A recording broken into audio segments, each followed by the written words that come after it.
You're working harder than ever and you're earning more than ever, but you're not getting wealthier, at least not at the rate that you want. And there's a mathematical reason for this. Now, something changed and most people just haven't noticed, but Michael Saylor did. He's a billionaire CEO who worked 3,000 hours a year, 2,000 employees for an entire decade. He spent millions, flew around the world, tried everything, but his company, it stayed stuck. But then he figured out what actually builds wealth. And in 5 years, he went from 3 billion to 50 billion. So what changed? Well, he shifted his entire strategy and he used 3 tools. And you have access to the exact same tools. So in this video, I'm gonna break down all 3. You ready? Let's go. All right, this is gonna be a fun one. Let's just jump right in. And we're gonna talk about, first of all, why you and I have the same problem, our businesses have the same problem as Michael Saylor and his company, MicroStrategy. And that is that we're all working too hard and not getting the reward that we'd like to have. And the reason why is because revenue, income, has a ceiling. There's always going to be a ceiling at some point, and we've been told to hustle harder, right? The hustle culture today, you're not working hard enough, you're not grinding hard enough. Maybe you need to start a new business, a side hustle, work 2, 3 jobs, whatever. But the point is that revenue will always have a ceiling. The amount of money we can make will always have a ceiling. So basically what we have is wages, the amount that you earn, are going up at about 3 to 5% per year. But the problem with that is that the cost of living is going up much faster. Here's a chart over the last 25 years. The blue line right here is the median income. And the red line is the rate of the monetary expansion. It's about 10% per year. It's not CPI inflation, forget the CPI. This is the real rate of inflation. So the problem is this gap keeps getting bigger and bigger and bigger. So no matter how hard you work, no matter how many more hours or how many more jobs you have, it's not going to keep up with this. It's why you're always going to have a ceiling. Now, of course, you can go back to school and get another PhD, another master's. Of course, you can start another business, but at some point, it's going to have a ceiling. You can only work so many hours in a day, and your business at some point will max out its market size, and that's exactly what happens. And so, because the rate of monetary expansion is going so fast, you're essentially going backwards. Now, this is the same problem, again, that you and I have, our businesses have, and Michael Saylor had. Now, his company is MicroStrategy. MSTR is the stock. And the blueprint that he left behind, the clues that he left behind, well, they worked really good for him. And we could also borrow from them as well. It's a little dangerous, but I'm going to show you how to keep it safe. Okay, let's dive in. Now, the context, first of all, why did he shift? Let's talk about this for a second. As a matter of fact, I don't want to tell you about it. Let's hear it directly from Michael Saylor's mouth when he explained it to Jordan Peterson, what happened, why he did it. Let's hear it real quick from him. And so for the next decade, I spent huge amounts of money on development. It didn't work. I spent huge amounts of money on marketing. It didn't work. I rebuilt every information system in the company. It didn't work. I obsessed over systems for HR, obsessed over systems for sales, for marketing. I spent huge amounts of money on digital advertising, everything you can imagine.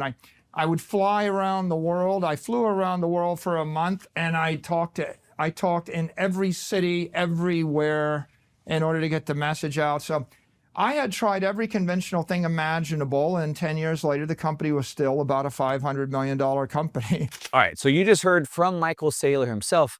He tried everything. He tore it down. He rebuilt it. He deployed the capital. He was stuck. No matter what he did, he couldn't grow the revenue. So he was trying to grow the revenue, try to grow the sales, try to increase the income.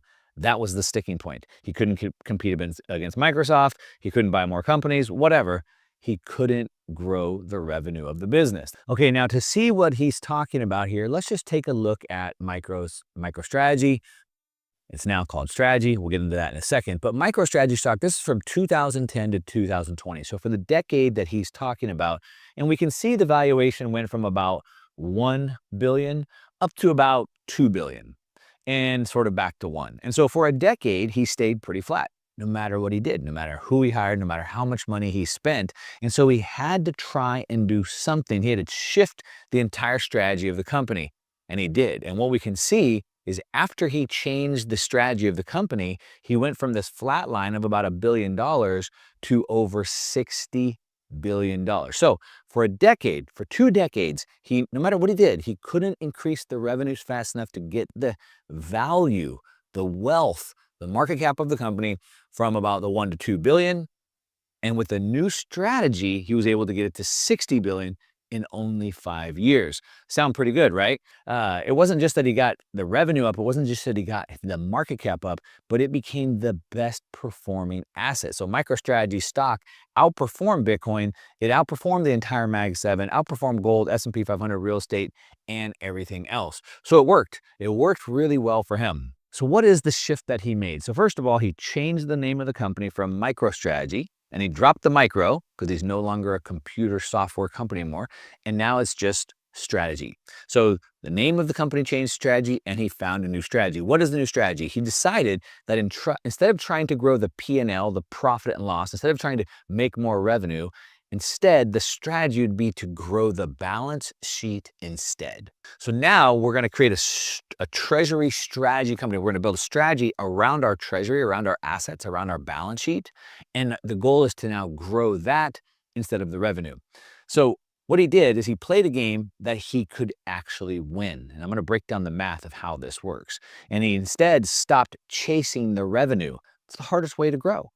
Again, you max out at some point. You can only get so many customers. You can only work so many hours in the day. So sure, you can make those hours more productive marginally, right? Of course, maybe you could try to open up a little bit more product line, but at the end of the day, you hit a plateau. So he decided to stop chasing revenue and instead start multiplying assets.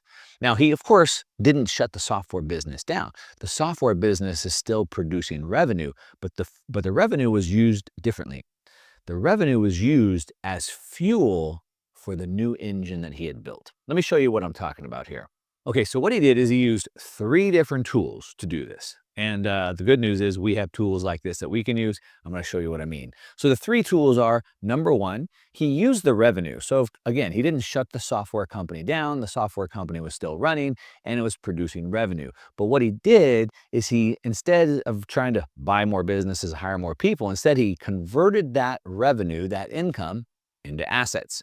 And those assets started growing really fastly.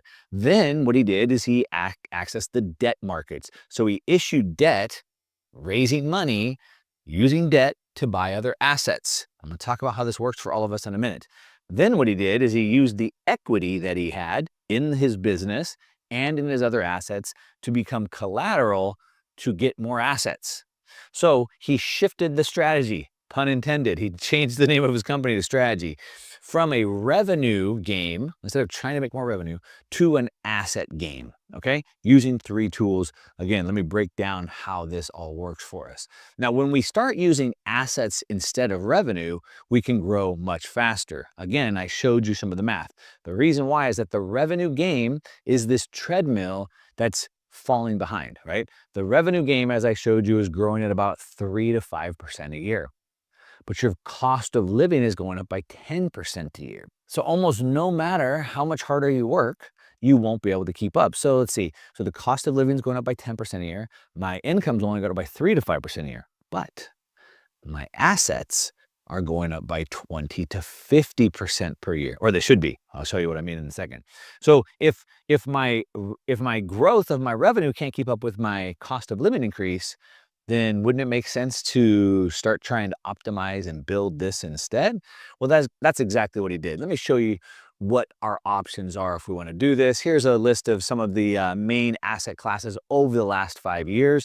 And we can see that the homes, so if you like to play the real estate game, they're going up by about 8 to 10% a year. Much better than your income and about the same rate of your cost of living increase. The S&P 500 is going up about 11 to 12% a year. So now you're getting in front of it. Now you're moving further ahead. The NASDAQ, this is focused on the tech stocks. Tech moves faster than the S&P 500. Key piece, we'll come back to that. The NASDAQ moves faster. It's going about 13 to 15% a year. Now we're getting somewhere. Now my assets are growing faster than my cost of living. Gold has had an amazing run really this last year or so. But it's averaged out now over the 5 years about 22 to 23%. And of course, Bitcoin is about 50% per year. All right, so these are the types of assets. So if I could build my asset base like Michael Saylor at 50% a year, Instead of trying to increase my revenue at 3 to 5% a year, you can start to see how much faster we can grow. Now, just to double click on the Bitcoin numbers for a second, because you know I love Bitcoin. Over the last 2 years, it's averaged about that 50% number per year. If I go back to 3 years, it's about 75%. This is a compound annual growth rate. We call this a CAGR, compounding annual growth rate. That means it's compounding on top of the compounding on top of the compounding. 75% over 3 years, 70% over 10 years. It's key to understand these numbers. All right, now let me show you some examples of ways that we can do this. Now, I just want to say real quick, side note, this is only an example. This is for educational purposes. This is not financial advice. I am not your financial advisor. This is for educational purposes. Now, if you'd like to see some actual real numbers put into stuff that you could actually use where we can provide the full context, because this could be a little bit dangerous if you don't know what you're doing, I am going to have a live presentation where I'm going to break all this down for like an hour. There's a link down below if you want to check it out. It's all free. Come hang out. I'll show you several examples like this. We'll do all the live Q&A because this is dangerous if you only get a small piece of it. So check out that link down below. But let me give you an example. So let's say, like Michael Saylor, I want to grow my asset base. And you know, okay, I get it. I can't grow my income fast enough. I want to grow my asset base. And I too, as an individual, as a person, but also as a business owner, I too also have credit at my disposal. I have equity at my disposal. So let's say that I could get a credit line, a credit card, a business line, a home equity line. I have equity. So let's say I have equity in my business. I have equity in my home, right? So we have different types of equity and credit that are available to us. Here's one example. I could take, let's say, my house. Let's say that I have equity in my house. I have $1 million home. I have, let's say, $300,000 of equity in that home. Now, the home is going up, as I showed you, 8% a year. But whether that $300,000 sits in the home or not, the home's still going up at 8%. So the capital that's locked in there is what I call lazy capital. It's only doing one job.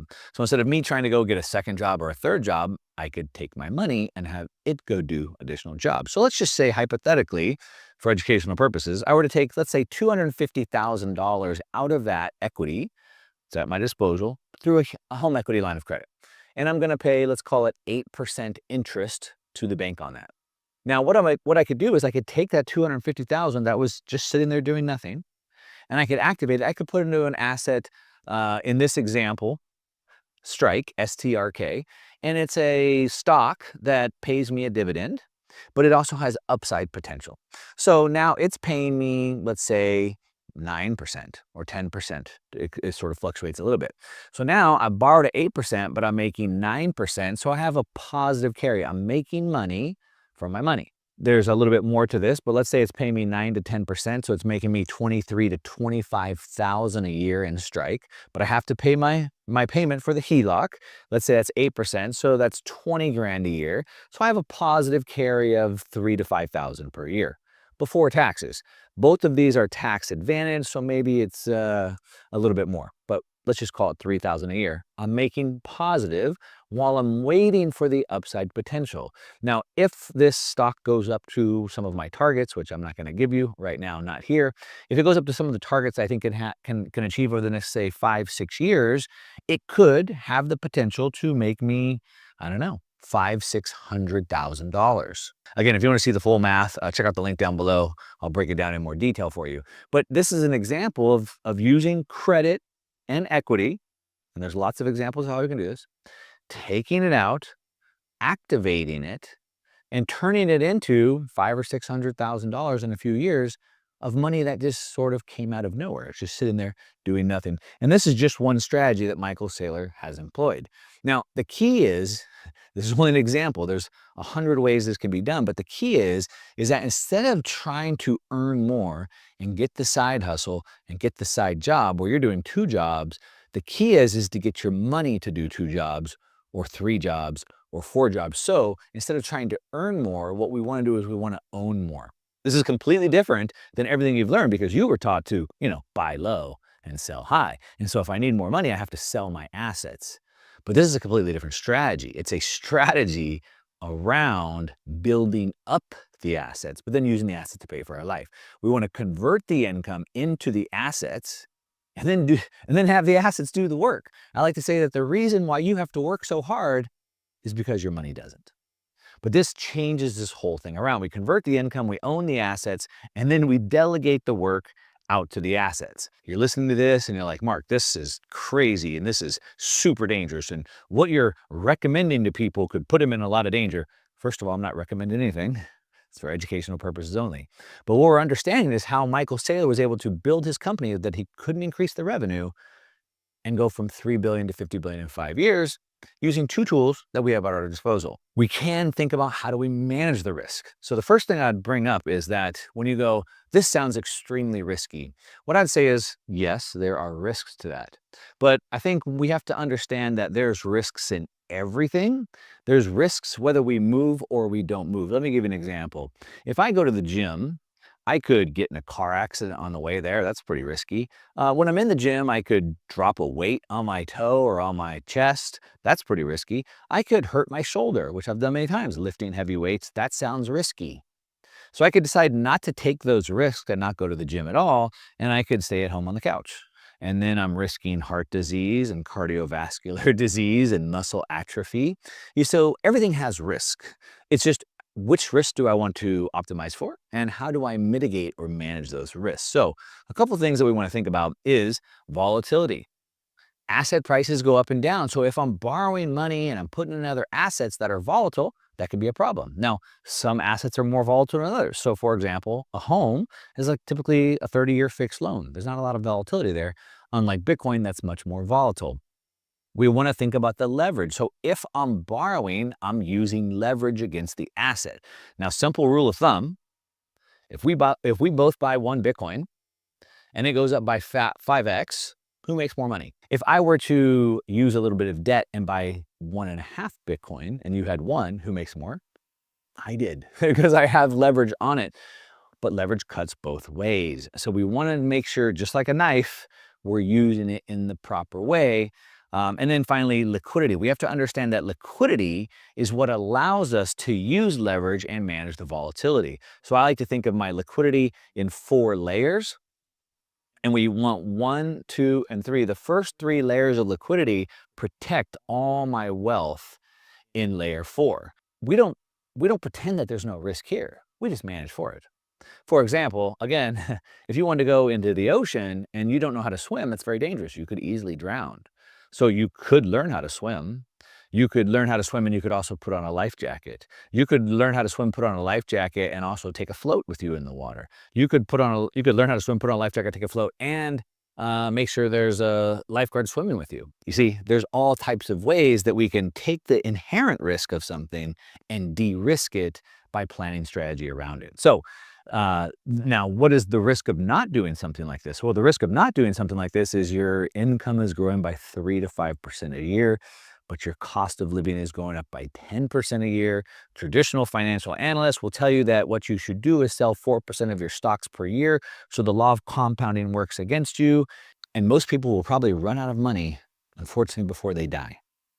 That's the other risk. So you can choose which one you want. Now, again, we want to not pretend there's no risk. We just build a policy around it. So for example, I think about all the different types of failures, the potential risk that could happen in this scenario.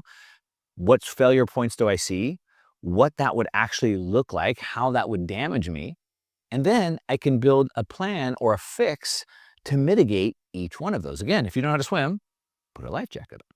And so we identify the failure points, what they would look like to us, how we mitigate against those, and we build a policy to protect our wealth, sort of like what Michael Saylor's done. So now he has $2 billion of cash sitting in this island. That's his liquidity, so he can cover his payments. He also has more liquidity. So for example, he can sell more stock. He also has more credit. He could borrow more if he needs to. And so we build a policy to protect our wealth, not pretend that there's no risk there. Instead, we learn to manage the risk. All right, so the key thing to take away from this video is we want to change what? We want to change the question that we ask. I like to say the quality of your life will come down to the questions that you ask. So let's change the question. And we want to shift from a thinking about revenue and instead think about how could we build wealth faster using tools at our disposal like assets. How could I play the asset game like other successful people have done? Now, of course, this requires a brand new operating system. It requires a new set of thinking, a new set of tools, what I call the wealth operating system. You need a new operating system. And then you have to learn how to manage risk because, I want to learn to manage my risk of losing everything and dying broke. So then I have to learn how to build wealth, but I have to learn how to manage the risk of that as well. And then finally, we want to think about activating lazy capital. The reason why you have to work so hard is because your money doesn't. Your money's doing one job, sitting in one asset, your 401k, your retirement, your home, but it could be doing 2 or 3 or 4 jobs instead of you doing 2 jobs. So it just comes down to changing your mind. Follow what I've always called follow successful steps. Find someone else who's done it, like Saylor set an example, and learn what are the steps that we could learn and we could potentially duplicate. Now, again, this is risky, but so is doing nothing. If you want to come and find out how I'm doing all this, the tools that I use, the 3 layers of liquidity I use to protect it, how I divide my assets into 4 different categories so I can understand what the true purpose is, and maybe more examples of like that strike convex trade, there's a link down below. You can come hang out for free. I'll break it all down for you. We can do live Q&A. It's going to be fun either way. But either way, there's risk. You got to do something. Hopefully you choose wealth. That's what I got for you today. To your success.